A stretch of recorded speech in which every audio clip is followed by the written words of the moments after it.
କୌଣସି ଶାନ୍ତିପୂର୍ଣ୍ଣ ସ୍ଥାନରେ ଆସନ ବିଛାଇ ବସିବା। ଦୁଇ ହାତକୁ ଆଣ୍ଠୁ ଉପରେ ରଖିବା। ମେରୁଦଣ୍ଡ ସିଧା ରଖି ଆଖି ବନ୍ଦ କରିବା। ଫୁସଫୁସରେ ଥିବା ସମସ୍ତ ବାୟୁ ବାହାର କରିଦିଅ।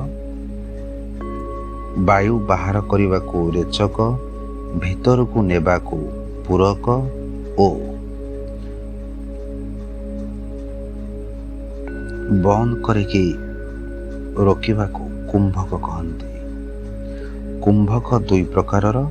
ଶ୍ୱାସ ଭିତରକୁ ନେଇ ବନ୍ଦ କରି ରଖିବା ହେଉଛି ଅନ୍ତକୁମ୍ଭକ ଓ ଫୁସଫୁସକୁ ବାୟୁ ଶୂନ୍ୟ କରି ଶ୍ୱାସକ୍ରିୟା ବନ୍ଦ କରିବା ହେଉଛି ବାହ୍ୟ କୁମ୍ଭକ। ରେଚକ ଓ ପୂରକରେ ଯେତେ ସମୟ ଲାଗିପାରେ, କୁମ୍ଭକ ପାଇଁ ତାହାର ଅର୍ଦ୍ଧେକ ସମୟ ଯଥେଷ୍ଟ। ଆସନ୍ତୁ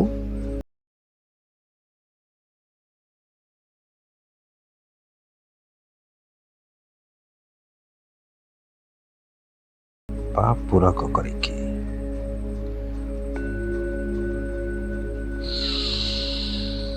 ମୁଁ ଜନଶୂନ୍ୟ ଲୋକରେ ଏକାକୀ ବସିଛି ଏବଂ ମୋର ଚତୁର୍ଦିଗରେ ବିଦ୍ୟୁତ୍ ପରି ଚେତନାମୟ ଜୀବନୀ ଶକ୍ତିର ସମୁଦ୍ର ଲହରୀରେ ଉଦ୍ବେଳିତ ହେଉଛି ଏବଂ ଶ୍ୱାସ ଦ୍ୱାରା ବାୟୁ ସହିତ ମୁଁ ପ୍ରାଣଶକ୍ତିକୁ ନିଜ ଭିତରକୁ ଟାଣି ଆଣୁଛି। ବର୍ତ୍ତମାନ ଶ୍ୱାସ ରୋକିକି ବା ଅନ୍ତକୁମ୍ଭକ କରି ଭାବନା କରିବା। ଚେତନାମୟ ପ୍ରାଣଶକ୍ତିକୁ ମୁଁ ନିଜ ମଧ୍ୟରେ ଧାରଣ କରୁଛି। ସମସ୍ତ ଶିରା ପ୍ରଶିରାରେ, ଅଙ୍ଗ ପ୍ରତ୍ୟଙ୍ଗରେ ସେ ଶକ୍ତି ସ୍ଥିର ହୋଇ ରହିଛି। ତାହା ଶୋଷଣ କରି ଦେହର ପ୍ରତ୍ୟେକ ଅଂଶ ଚେତନାମୟ, ପ୍ରଫୁଲ୍ଲ, ସତେଜ ଓ ପରିପୃଷ୍ଟ ହେଉଛି। ବର୍ତ୍ତମାନ ଭାବନା କରିବା ଶ୍ୱାସ ଛାଡ଼ିକି ମଳ, ରକ୍ତ ଇତ୍ୟାଦିରେ ମିଶି ଶରୀରରେ ସଞ୍ଚିତ ହୋଇଥିବା ବିଷ, ମନରେ ଥିବା ବିକାର ବାୟୁତ୍ୟାଗ ସମୟରେ ବାହାରକୁ ବାହାରି ଯାଉଛି। ମନ ଶାନ୍ତ ଓ ଶରୀର ସତେଜ ହେଉଛି।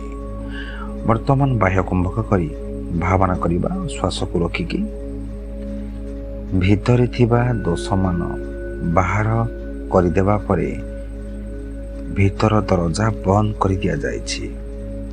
ସେ ଦୋଷମାନ ପୁନର୍ବାର ଭିତରକୁ ଆସିପାରିବ ନାହିଁ। ବର୍ତ୍ତମାନ ଦୀର୍ଘ ଶ୍ୱାସ ନେବା, ଭାବନା କରିବା ପୂରକ କରି ମୁଁ ଜନଶୂନ୍ୟ ଲୋକରେ ଏକାକୀ ବସିଛି ଏବଂ ମୋର ଚତୁର୍ଦିଗରେ ବିଦ୍ୟୁତ୍ ପରି ଚେତନାମୟ ଜୀବନୀ ଶକ୍ତିର ସମୁଦ୍ର ଲହରୀରେ ଉଦ୍ବେଳିତ ହେଉଛି ଏବଂ ଶ୍ୱାସ ଦ୍ୱାରା ବାୟୁ ସହିତ ମୁଁ ପ୍ରାଣଶକ୍ତିକୁ ନିଜ ଭିତରକୁ ଟାଣି ଆଣୁଛି। ବର୍ତ୍ତମାନ ଅନ୍ତକୁମ୍ଭକ କରିବା। ଚେତନାମୟ ପ୍ରାଣଶକ୍ତିକୁ ମୁଁ ନିଜ ମଧ୍ୟରେ ଧାରଣ କରୁଛି। ସମସ୍ତ ଶିରା ପ୍ରଶିରାରେ, ଅଙ୍ଗ ପ୍ରତ୍ୟଙ୍ଗର ସେ ଶକ୍ତି ସ୍ଥିର ହୋଇ ରହିଛି। ତାହା ଶୋଷଣ କରି ଦେହର ପ୍ରତ୍ୟେକ ଅଂଶ ଚେତନାମୟ, ପ୍ରଫୁଲ୍ଲମୟ, ସତେଜ ଓ ପରିପୁଷ୍ଟ ହେଉଛି। ବର୍ତ୍ତମାନ ରେଚକ କରିବା। ମନ, ରକ୍ତ ଇତ୍ୟାଦିରେ ମିଶି ଶରୀରରେ ସଞ୍ଚିତ ହୋଇଥିବା ବିଷ, ମନରେ ଥିବା ବିକାର ବାୟୁତ୍ୟାଗ ସମୟରେ ବାହାରକୁ ବାହାରି ଯାଉଛି। ମନ ଶାନ୍ତ ଓ ଶରୀର ସତେଜ ହେଉଛି। ବର୍ତ୍ତମାନ ବାହ୍ୟ କୁମ୍ଭକ। ଭିତରେ ଥିବା ଦୋଷମାନ ବାହାର କରିଦେବା ପରେ ଭିତର ଦରଜା ବନ୍ଦ କରି ଦିଆଯାଇଛି। ସେ ଦୋଷମାନ ପୁନର୍ବାର ଭିତରକୁ ଆସିପାରିବ ନାହିଁ।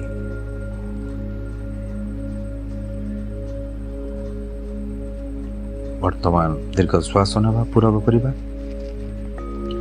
ମୁଁ ଜନଶୂନ୍ୟ ଲୋକରେ ଏକାକୀ ବସିଛି ଏବଂ ମୋର ଚତୁର୍ଦିଗରେ ବିଦ୍ୟୁତ୍ ପରି ଚେତନାମୟ ଜୀବନୀ ଶକ୍ତିର ସମୁଦ୍ର ଲହରୀରେ ଉଦ୍ବେଳିତ ହେଉଛି ଏବଂ ଶ୍ୱାସ ଦ୍ୱାରା ବାୟୁ ସହିତ ମୁଁ ପ୍ରାଣଶକ୍ତିକୁ ନିଜ ଭିତରକୁ ଟାଣି ଆଣୁଛି। ଅନ୍ତକୁମ୍ଭକ। ଚେତନାମୟ ପ୍ରାଣଶକ୍ତିକୁ ମୁଁ ନିଜ ମଧ୍ୟରେ ଧାରଣ କରୁଛି। ସମସ୍ତ ଶିରା ପ୍ରଶିରାରେ, ଅଙ୍ଗ ପ୍ରତ୍ୟଙ୍ଗରେ ସେ ଶକ୍ତି ସ୍ଥିର ହୋଇ ରହିଛି। ତାହା ଶୋଷଣ କରି ଦେହର ପ୍ରତ୍ୟେକ ଅଂଶ ଚେତନାମୟ, ପ୍ରଫୁଲ୍ଲ, ସତେଜ ଓ ପରିପୁଷ୍ଟ ହେଉଛି। ରେଚକ ମଳ, ରକ୍ତ ଇତ୍ୟାଦିରେ ମିଶି ଶରୀରରେ ସଞ୍ଚିତ ହୋଇଥିବା ବିଷ ମନରେ ଥିବା ବିକାର ବାୟୁତ୍ୟାଗ ସମୟରେ ବାହାରକୁ ବାହାରି ଯାଉଛି। ମନ ଶାନ୍ତ ଓ ଶରୀର ସତେଜ ହେଉଛି। ବାହ୍ୟ କୁମ୍ଭକ ଭିତରେ ଥିବା ଦୋଷମାନ ବାହାର କରିଦେବା ପରେ ଭିତର ଦରଜା ବନ୍ଦ କରି ଦିଆଯାଇଛି। ସେ ଦୋଷମାନ ପୁନର୍ବାର ଭିତରକୁ ଆସିପାରିବ ନାହିଁ।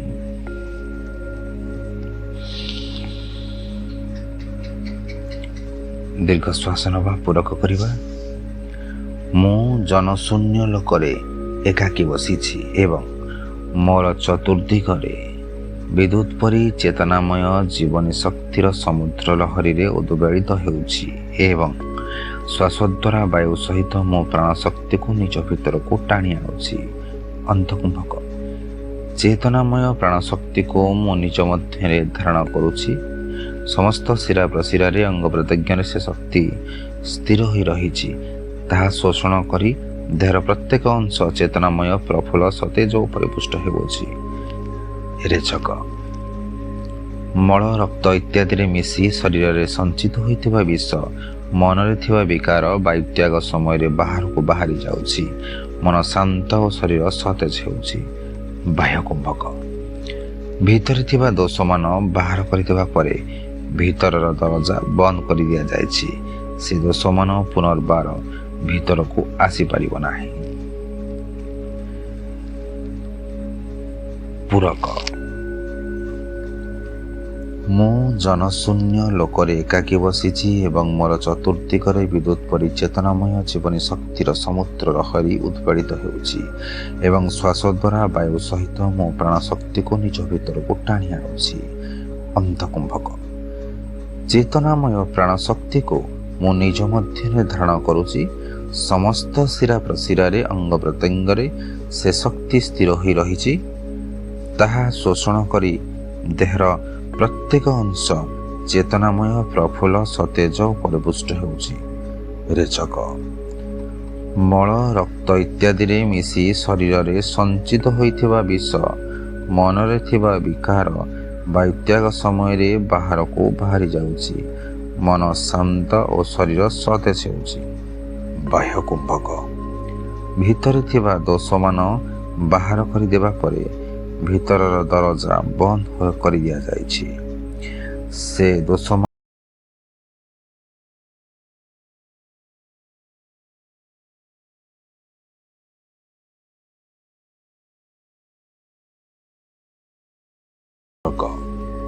ମୁଁ ଜନଶୂନ୍ୟ ଲୋକରେ ଏକାକୀ ବସିଛି ଏବଂ ମୋର ଚତୁର୍ଦିଗରେ ବିଦ୍ୟୁତ୍ ପରି ଚେତନାମୟ ଜୀବନୀ ଶକ୍ତିର ସମୁଦ୍ର ଲହରୀରେ ଉଦ୍ବେଳିତ ହେଉଛି ଏବଂ ଶ୍ୱାସ ଦ୍ୱାରା ବାୟୁ ସହିତ ମୁଁ ପ୍ରାଣଶକ୍ତିକୁ ନିଜ ଭିତରକୁ ଟାଣି ଆଣୁଛି। ଅନ୍ତକୁମ୍ଭକ ଚେତନାମୟ ପ୍ରାଣଶକ୍ତିକୁ ମୁଁ ନିଜ ମଧ୍ୟରେ ଧାରଣ କରୁଛି। ସମସ୍ତ ଶିରା ପ୍ରଶିରାରେ ଅଙ୍ଗ ପ୍ରତ୍ୟଙ୍ଗରେ ସେ ଶକ୍ତି ସ୍ଥିର ହୋଇ ରହିଛି। ତାହା ଶୋଷଣ କରି ଦେହର ପ୍ରତ୍ୟେକ ଅଂଶ ଚେତନାମୟ, ପ୍ରଫୁଲ୍ଲ, ସତେଜ ଓ ପରିପୁଷ୍ଟ ହେଉଛନ୍ତି। ରେଚକ ମଳ, ରକ୍ତ ଇତ୍ୟାଦିରେ ମିଶି ଶରୀରରେ ସଞ୍ଚିତ ହୋଇଥିବା ବିଷ ମନରେ ଥିବା ବିକାର ବାୟୁତ୍ୟାଗ ସମୟରେ ବାହାରକୁ ବାହାରି ଯାଉଛି। ମନ ଶାନ୍ତ ଓ ଶରୀର ସତେଜ ହେଉଛି। ବାହ୍ୟ କୁମ୍ଭକ ଭିତରେ ଥିବା ଦୋଷମାନ ବାହାର କରିଦେବା ପରେ ଭିତରର ଦରଜା ବନ୍ଦ କରି ଦିଆଯାଇଛି। ସେ ଦୋଷମାନ ପୁନର୍ବାର ଭିତରକୁ